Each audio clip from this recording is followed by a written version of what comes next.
Let me show you how we made a new countertop for this kitchen.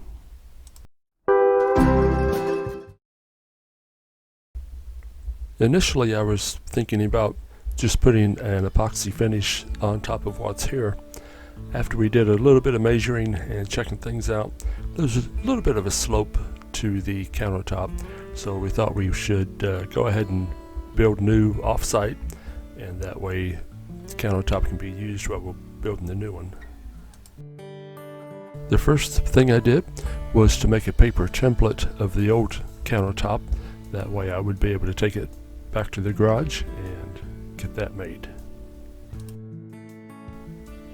The new countertop was made from MDF.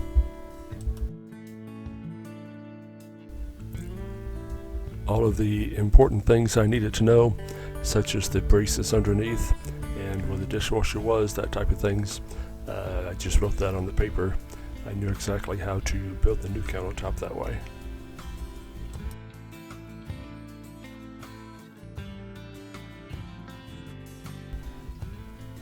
I used a plywood blade in my saw. It gave me a really fine, smooth cut on the edge. I used a jigsaw to cut out the countertop from the sheet of MDF. I took some of the scrap pieces and cut some 3/4 inch square strips, and that was going to be used as the front edge to build it up. The original countertop did not have any backsplashes, but we decided to go ahead and add a couple and make this look a little bit better.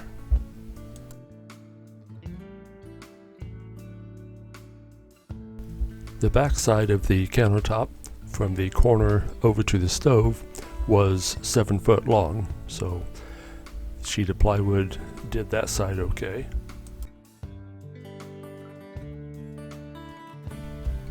Coming from the corner down the left side under the window, the old countertop is 5 foot long.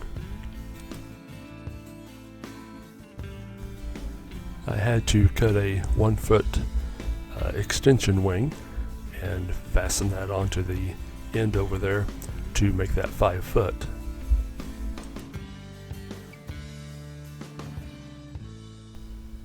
After everything was lined up and cut to size, the first thing I had to do was make sure all of the holes for the dowel pins were the same spot, and then I drilled my holes half the depth of my dowel pins on each side, and then was able to get all those glued into place.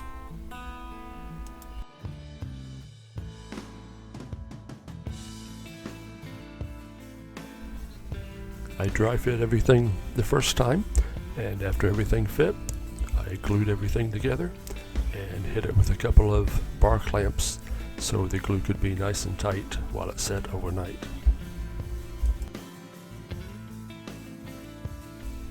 The next day it was time to put on the 3/4 inch strips underneath of the front edge. That gave it a little bit of thickness, makes it look better, gives it a little bit of support.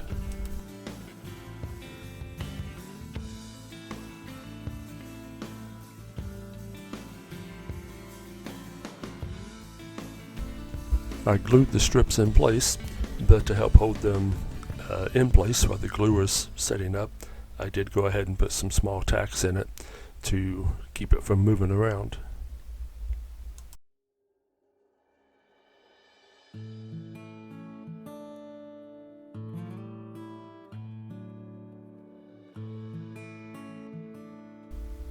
Because this countertop has a sink in it, and it's right above the dishwasher, I did coat the underside with a couple of coats of polyurethane to help keep the moisture out of the wood.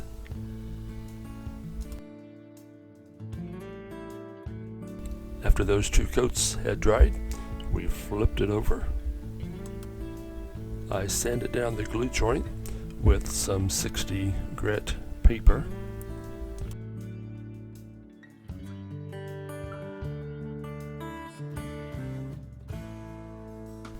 At the same time, we rounded over the front edge of the countertop and cleaned up that glue strip along the front edge.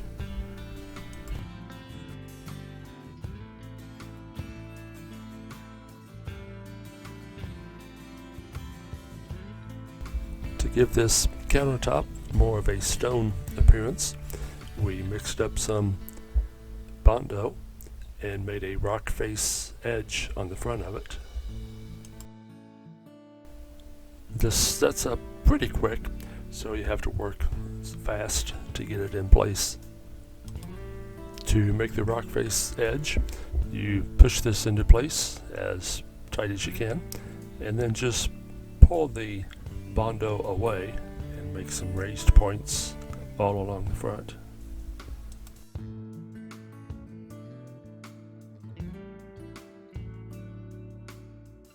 Next, we have to sand off the high points. We don't want anybody rubbing their finger across the front edge and getting stuck.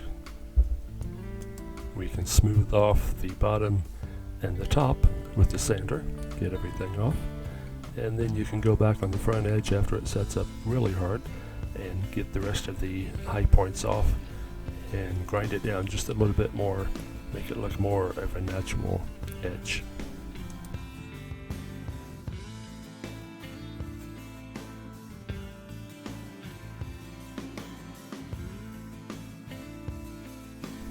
When we put epoxy on wood, we need to seal it really good. So we're going to coat everything that has epoxy on it and seal that really good with some undercoat.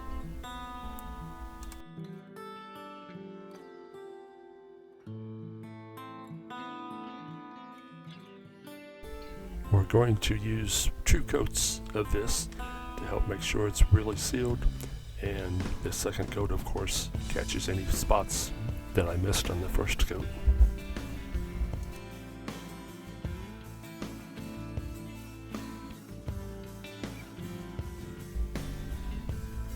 After that had dried, it was time to put a thin coat of epoxy down for a sealed coat. It helps keep any air bubbles in check that I may have missed and not got those spots sealed down with the paint. Before putting down the color coat of epoxy, I did fog it with some white spray paint, especially on the edges. So when you put down your color coat, when it flows over the edge, sometimes it's really thin, and it helps to have something for a visual interest in those spots.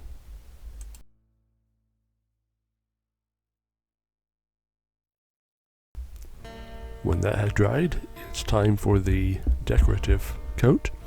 I did dye this with black dye. I used a 1/8 inch square notched trowel to spread everything out along the edges. This helped make it the thickness that I needed.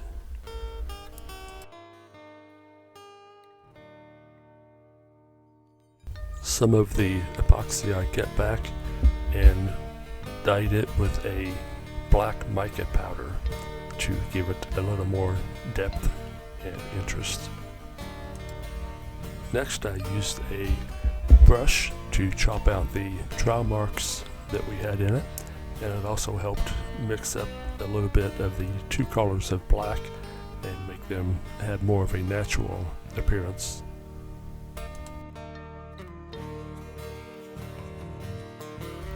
All the mixing that it takes to get this ready to go causes a lot of air bubbles, so we take a torch and pop all those air bubbles before we carry on with the next step.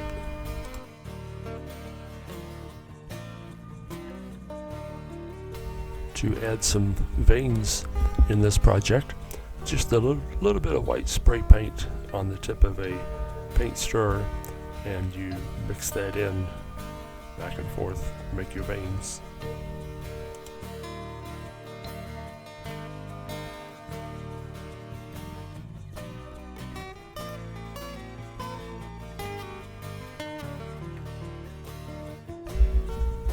We have the paint down. we want to make it look more natural. So we took a heat gun and started moving the epoxy around. You can do this with a torch as well, but it's really easy to get it too hot in places and burn your epoxy.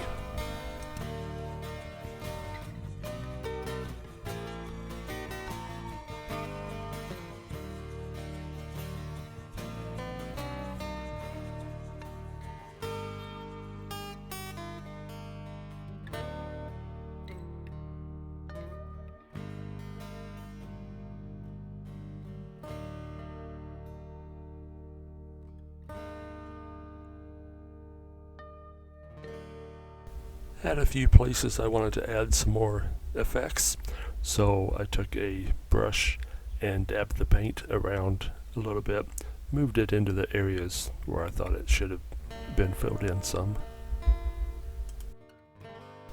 I have my veins down where I want them, so the next step I took a brush and very lightly drug it across the veins to help move the paint a little more to the side. After it was in the spot that I wanted, I misted it with globs, if you will, of alcohol, and that helped give it a open cell look to it, made it look more natural. And this is the effect that I was wanting to have on top. I put a clear protective coat of epoxy on top of that. After that dried, I wanted to put a durability coat on top of this, so I sanded it down and wiped that off really good with some alcohol, and then took some tape and got the rest of the dust off of the top.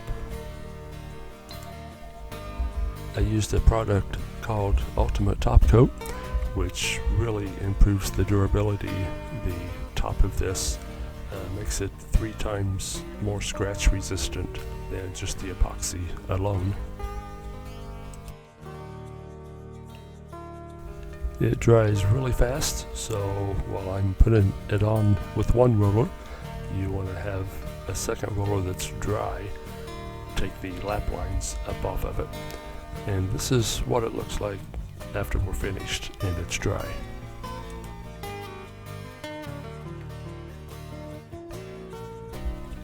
I like the natural stone look effect that it has. And the rock face edge really adds some personality to the piece, I think. I like that we still have some shine and gloss to this piece. The last thing to do before we install it is to cut the sink out. After marking where the sink goes, I put down some tape to protect the surface and then marked on the tape where I should be cutting. I used a really fine bit on the jigsaw and cut it out. The piece that I cut out, I cut down, trimmed it down to size, and made a cutting board for them. So this is what it looked like before. We took the countertop off and made sure all the braces were up and ready to go where they should be. And then set the new countertop down in place. We fastened it in place with some silicone. And then we installed the backsplash.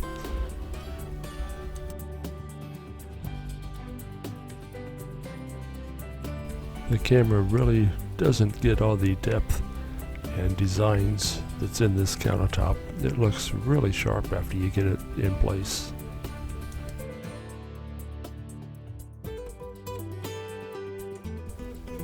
And now that the sink is put in, you get a pretty good idea of the difference it makes.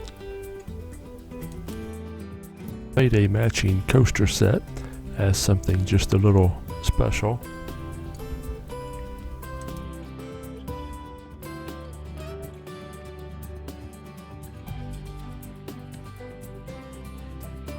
And here I think the rock face edge really sets the countertop apart.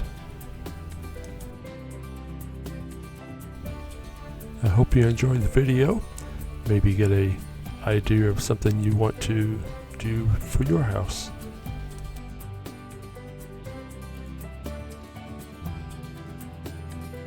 Thanks for taking the time to watch.